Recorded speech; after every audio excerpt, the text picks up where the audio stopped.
دوێنێ شەمە بەرواری سی دوانزە لە کۆتا ڕۆژەکانی ساڵی 2023 وەکو نوێنەری فەرمانبەران و مامۆستایانی هەرێمی کوردستان چاومان کەوت بە بەڕێز محەممەد شیا سەودانی سەرۆک وەزیرانی عێراقی فیدراڵ لە کۆبوونەوە لەگەڵ بەڕێزیان داواکاری ڕەوای مامۆستایان و فەرمانبەرانمان بەو پەڕیەمانەتەوە گەیان بە سەرۆک وەزیران و دۆخی خراپی مامۆستایان و فەرمانبەران و مامۆستایانی وانەبێژ و خانەنشینانمان بۆ ڕوونکردنەوە و داوامان کرد بە زووترین کات چارەسەری کێشەی دواکەوتنی موچە و پلە بەرزکردنەوە و یەکلایی بکاتەوە تاوەکو دەرگای قوتابخانەکان بەڕووی خوێندکارانی چاوگەشت بکرێتەوە.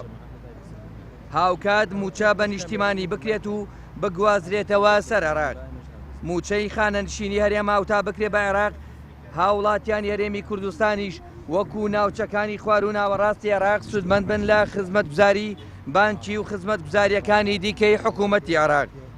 سەرۆک وەزیران بە دڵخۆشی و هیوای زۆرەوە لە داواکانی ڕوانی و ئاماژەی بۆ وەکر شەرەفمەندە لە زاری خۆمانەوە گوێ لە داواکانمان دەگرێت. دڵنیاشی کردینەوەکەوە هەموو داواکاریەکانمان ڕەوان و بە جۆری خشتەیەکی زەمەنی هەمویان جێبەجێکە. بۆیە هەر لەوێ بڕیاری داکە یەکەم بۆ ساڵی نوێ کێشەی دواکەوتنی موچەی فەرمانبەرانی هەرێمی کوردستان چارەسەر بکە. دووەم هەمواری یاسای بودجەی گشتی لە حکوومەت ئامادەیە و نۆی یەک لە پەرلەمان دەبێت و لە ماوەیەکی کەمدا هەموار دەکرێتەوە.